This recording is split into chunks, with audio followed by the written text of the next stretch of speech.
Well, we're about to kick off football season, and what better way to kick off football season than to have Will Reichard on Jimmy Stein's world famous countdown? You are Locked On Bama, your daily podcast on the Alabama Crimson Tide, part of the Locked On Podcast Network, your team every day.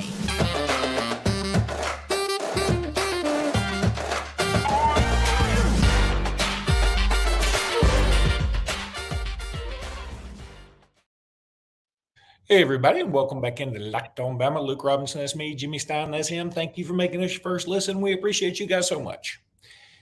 Let's jump right into the countdown, Jimmy. We're going to talk about Will Reichard, who, there he is right there, number 16 in your program, number 1 in your heart.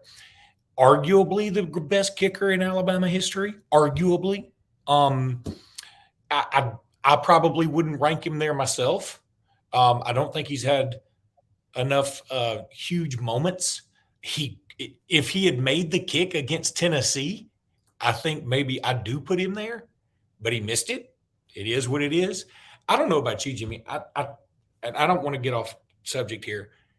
That game makes me sick to my. There are very few games, like even losses, that I just cannot watch.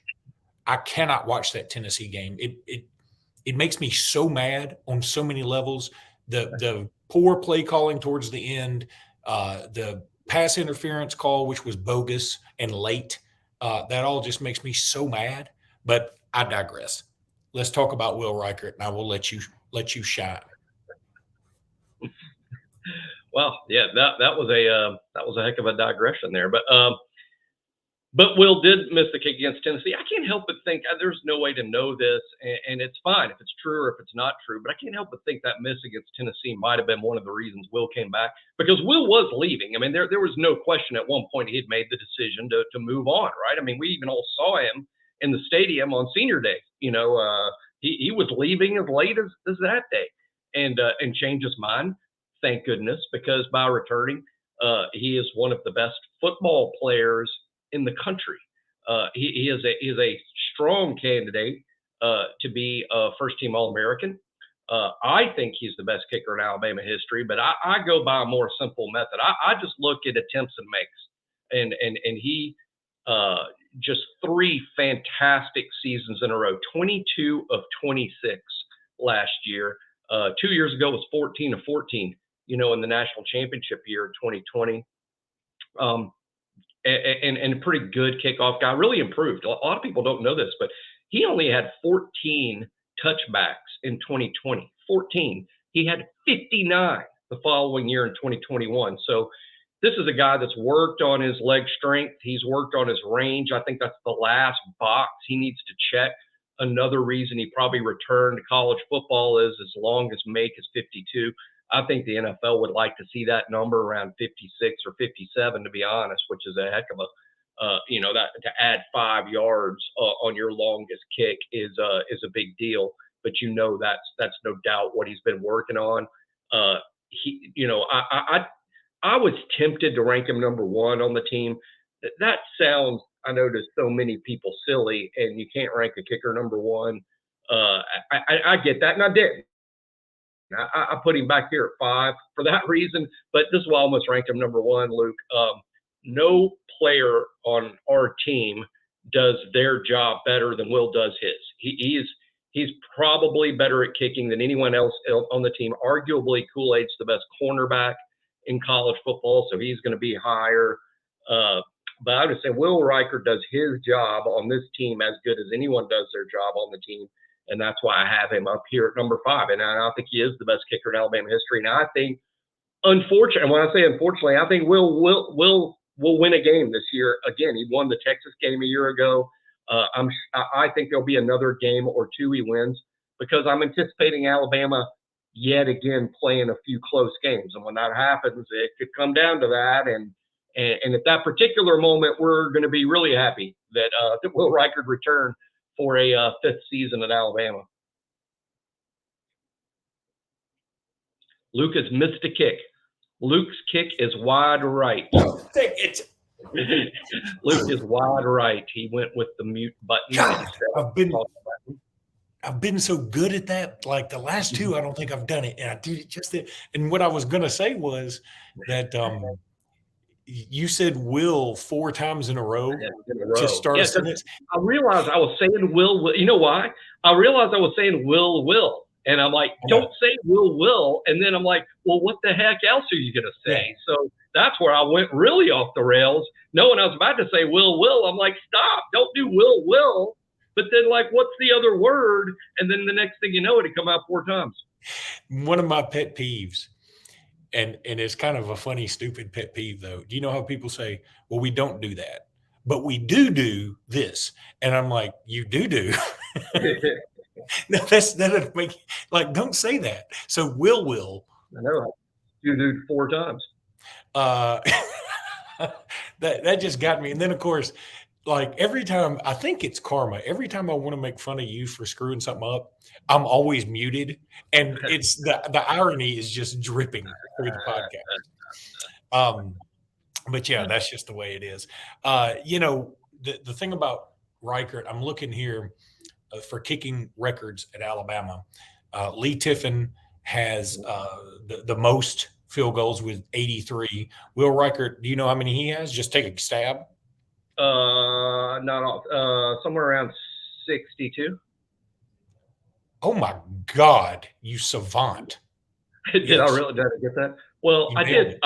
I'm not looking at it now. I'm really not, but I did do the research on him about 2 days ago, so I remembered roughly. So that's a little cheating, but I do know he's going to pass Lee Tiffin most likely this year. He'll most likely pass him. By the way, Will Reichard may set the all-time college football record for extra points. Alabama scored a lot of touchdowns since Will Reichard's been there. And that's a heck of a thing to say. I kick more extra points than anybody that's ever played college football. He's going to pass Lee Tiffin. And one thing I'll say in terms of is Will the best kicker ever, I think we overlooked Lee Tiffin a lot, who was a first-team All-American in 2009. I don't believe any other Alabama kicker has ever been a first-team All-American, including Reichard. So Philip Doyle had it? What? Who? Philip Doyle? I don't believe he was. He might have been. I'm going to look that up when you're on a rant next time, and I'm going to confirm that. Oh, I can rant about Tyler Booker soon. He does. Will Reichard does own the number 1 position for field goal percentage at the University of Alabama with 82.7. Of course, that percentage would be even better if he'd made the kick against Tennessee. But that being said, you said that he should pass Lee Tiffin this year, and he should. But the most he's had, he needs 22 to do it. And the last 2 seasons, he's kicked exactly 22. So he's got to replicate. Mm-hmm. I think I know this is going to. Boy, here we go. Now I'm doing the negative side of the season. Now people won't even watch the games. I think Alabama's going to score a little less this year due to the change in offensive philosophy, and I think they're going to score less. They're going to run the ball more, and they're going to score less. But I think as touchdowns decline, field goals may go up. We might see more of Will Reichard with this new emphasis on running the ball. And I mean it not necessarily as like, oh, no. I think it might actually be a good thing. As long as the drive ends in kicks, Alabama's going to win the game. And by drives ending in kicks, I mean extra points after field goals, field goal attempts, or even punts. Alabama will win the game if they don't turn the ball over with this running the football emphasis. So I think Will. There, I did it. I did Will again. He'll kick a lot of field goals this season. I think he'll have his career high number of field goals made. Just for the record, I did look it up. Philip Doyle was an All-American, actually more of an All-American, if that's the way you want to look at it. He was AP, UPI, NEA, WC, AFCA, FWAA, SH, TSN, I guess that's the Sporting News, and FN, whatever that was. And Lee Tiffin was AP and CBS. So Philip Doyle actually, and he was Philip Doyle. Van Tiffin wasn't even an All-American, but anyway. People will remember Van Tiffin weirdly. I've talked about this before a lot on the board, and I'm a huge Van Tiffin fan because he made what I think is the most fun kick in Alabama football history. Is 57 yards to beat Auburn. He's a legend and an icon, I think, because of that made kick. But Van Tiffin's career numbers do not hold up to Doyle's or Lee Tiffin or his son Lee Tiffin or even Reichard. And now throw this in, Luke. On top of it all, Van Tiffin and Philip Doyle, wider goalposts and using a kicking tee.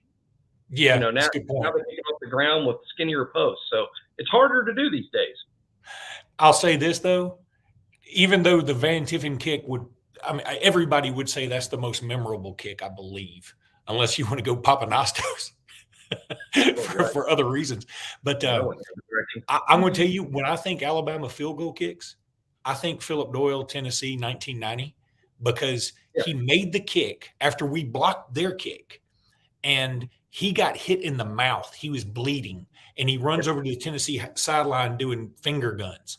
I mean, that man was a man. But anywho, all right, if I find that video, I'm going to put it up because I'm so interested in how I can do these video things now. Anywho, let me tell you about LinkedIn jobs. These days, every new potential hire can feel like a high stakes wager for your small business. You want to be 100% certain that you have access to the best qualified candidates available. That's why you have to check out LinkedIn Jobs. LinkedIn Jobs helps you find the right people for your team and helps you find them faster and for free. It's a big deal.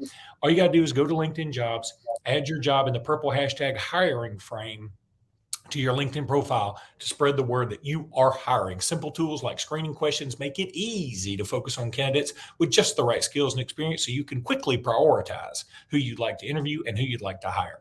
LinkedIn Jobs helps you find the qualified candidates you want to talk to, and it helps you find them much faster than you even dreamed. Post your job for free at linkedin.com/lockedoncollege. That's linkedin.com/lockedoncollege. Post your job for free. Terms and conditions will, I bet, apply. Jimmy, on the next Locked On Bama, we're getting really dangerously close to finishing up your countdown. So that's probably what we'll do next. Let's keep up with the countdown. Let's get to Mr. Tyler Booker, who, that's a good shot of him right there. He's a dude, man. I really love Tyler Booker. I'm so glad you have him this high.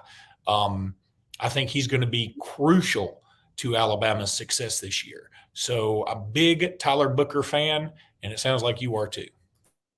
Absolutely. I've ranked him as the fourth best player on the whole team. Pretty impressive in the true sophomore year. And as a matter of fact, think about Booker is a strong candidate to be the number one player on this list next year.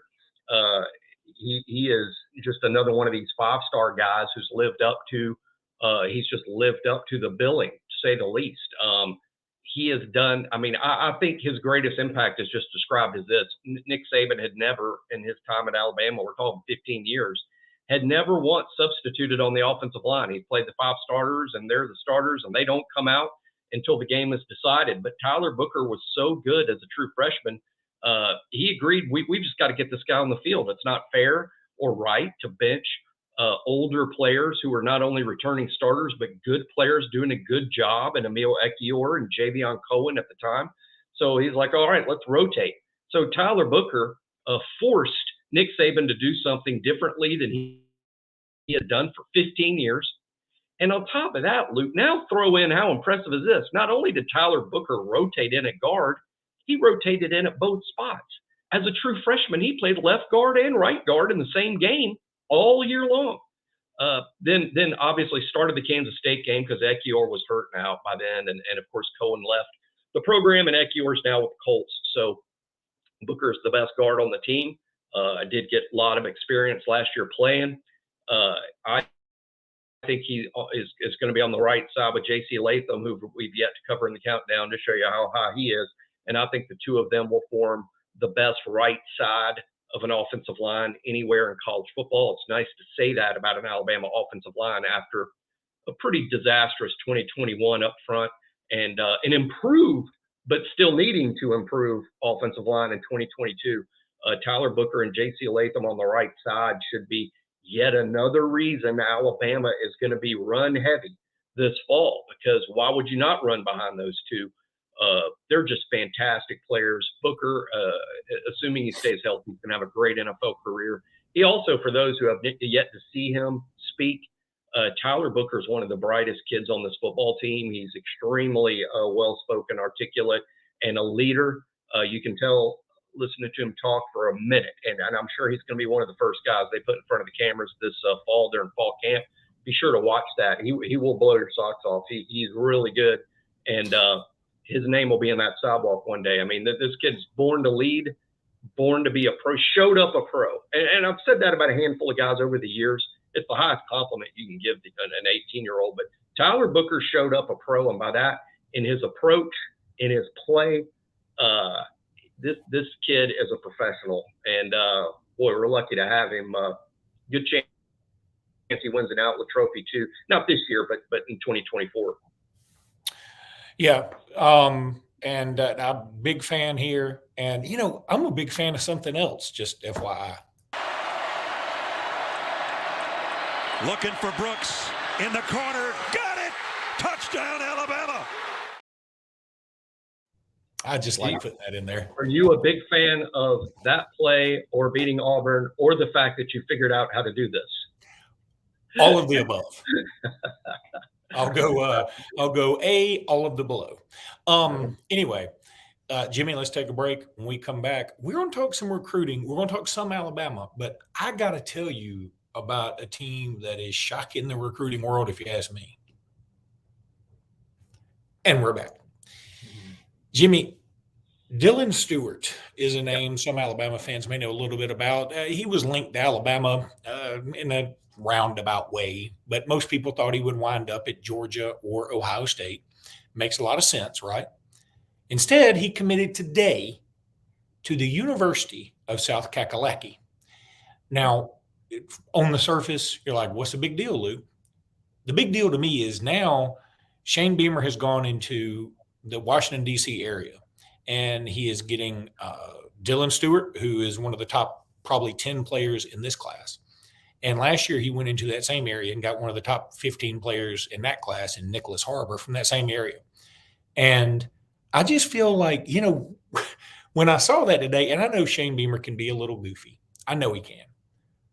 But, man, I'm going to tell you, Jimmy, I've been saying this all along. When Alabama loses Nick Saban, whenever that is, I think we're going to have to go the complete opposite of what Saban is. Because if you try to replicate Saban's process, if you try to replicate who Saban is, you can't do it. He's one of a kind. They busted the mold. He's unbelievable. You can't do it. You've got to go the opposite. Dabo Swinney would kind of be the opposite. But I think Dabo's too entrenched in Clemson now, and I think that's fine. Shane Beamer is somebody that I'm looking at this thing going, I don't know that I would hate that. And we don't have to go off on a rant about Shane Beamer potentially replacing Nick Saban. But I do want you to comment on how well Shane Beamer is recruiting. And also, when you look around the landscape of college football, this is why the Pac-12 is dissolving. This is why the Big 12 is, getting people like Cincinnati and Houston, and the Big Ten and the SEC are where it's at, man, specifically the SEC. Because when South Carolina is bringing in 5 stars that Ohio State wants, that's a problem for everybody else. We're just different. This whole conference is just different. Yeah, we were just talking about this very thing this morning on the BOL roundtable. We were discussing this exact thing because it is such a big story in college football to me. Dylan Stewart choosing South Carolina. And shout out to Shane Beamer. I'm a big fan of Shane Beamer. I don't know about replacing Saban, but I'm a big fan of Shane Beamer. I think he's one of the most likable coaches in all of college football, and obviously a lot of prospects feel the same. He is definitely elevating South Carolina's profile with his recruiting and his success on the field. I don't think we talked about enough in college football about what South Carolina did down the stretch, just blowing out Tennessee, beating Clemson, pushing Notre Dame for 60 minutes, beating Florida. This is a good program that Shane Beamer has getting better. Before people get carried away, I think this is only now 4 top 100 players in the last 2 classes. That's not a lot. So Alabama, for instance, over the same period is signed 21, where they're at 4. So there's no comparison there yet. But man, Nicholas Harbor, Dylan Stewart, just big time names that you normally see at the Alabamas or the Ohio State. So great job by him. I think the challenge for Beamer in South Carolina in terms of having success and continuing it will be, what are they going to do at quarterback when Spencer Rattler cycles out? I think Spencer's a really good player. I think he's a really good college football player and an interesting NFL prospect. And he probably doesn't get enough attention either. I know he's been wildly inconsistent, but the fact of the matter is, when he's good, he's really good. And when you're capable of making the big time throw and replicating that, then that next level is going to be pretty interested in you, because not everybody can make those throws. Sure, he might throw too many picks, he might throw too many incompletions, but he's capable of making all the throws. So I think South Carolina, Luke, I don't think they're going to challenge Georgia in the East, but I think they could win 9 games, and they have a tough schedule because, there's always Clemson at the end after the 8 SEC games. A strong South Carolina is good for Alabama in this, even though, frankly, now with divisionless football, it may not matter as much, but a strong South Carolina at least gives Georgia more of a run for their money. So there's that. Anything else recruiting wise? I know we can talk about Amari Jefferson later because we know he's going to be committing Saturday. We think it's to Alabama, not sure. KJ Bolden's going to be committing on August 5th, but that will not be to Alabama. What else you got? Well, I think KJ Bolden most likely goes to Georgia. I think there's a possibility it's Auburn. I think there's a possibility it's Florida State, but at BOL we're likely to predict Georgia there. Amari Jefferson again commits Saturday. This is big. I hope people understand how good this kid is. I want everybody to focus on the on-3 rankings. With Amari Jefferson, on-3 is the best in the business. I think we're way ahead of the curve here. By December, all the other services will catch up. Amari Jefferson's a national elite prospect, in my opinion, and an on-3's opinion. And we're watching his commitment on Saturday closely. Benefit bonus with him, really good baseball player. I mean, really good. This is not he might play 2 sports. No, this is he's playing 2-sport guy. He will be on the baseball field and will probably be an impactful baseball player, regardless of what's going on with football. But he will be a football first guy. He's making a football decision. He will be on football scholarship. Great frame, long strider, very skilled, completely dominates the competition he plays against in East Tennessee. That's a big announcement on Saturday. How about this other name I'll throw out there? Here's a name we haven't really talked about. Joseph Hastings has a great profile on him yesterday on BOL, Luke, and that's Red Morgan from Central Phoenix City. He's a safety that Alabama has quite a bit of interest in. Alabama has offered him. He's going to come back for an official visit. He is committed to Florida State, who has a very good class they're putting together. As we all know what Central Phoenix City's program is. I mean, just one division, Power 5 prospect after another. We've already got the defensive tackle there. As we know, the wide receivers committed to Texas A&M, Cam Coleman. But Red Morgan is a safety that Alabama is watching very closely. A new age safety to me, Luke, a little bit like Malcolm Moore in the sense that he's a safety, but he's got a lot of coverage skills. He's a guy that probably could get away with corner. Star could even be his best position. But I like Red Morgan, and I think Alabama likes him, but this is a relationship that's growing. That's something to watch, and soon maybe we'll be able to report an official visit date for him. And usually when you give out official visits, Luke, you're limited in how many you can give out. Usually when you give out an official visit, that's somebody you want quite a bit. Yeah, and I know another safety just decommitted from Ohio State, and a lot of people have tied him to Alabama. Is there anything there? BOL, we do not think so yet. In terms of there is a relationship. Alabama has recruited Jonte Gilbert. He's a 2025 and a national elite prospect that committed to Ohio State when he was a really young kid. He's decommitted. He just wants to look around now that he's being recruited nationally, checking out a bunch of programs. He likes South Carolina, which is interesting. We were just talking about them. Also likes Georgia, of course. He's from there, from the Atlanta area. But there is an Alabama thing going on there. I mean, in terms of we've always had a relationship with him, always taught him.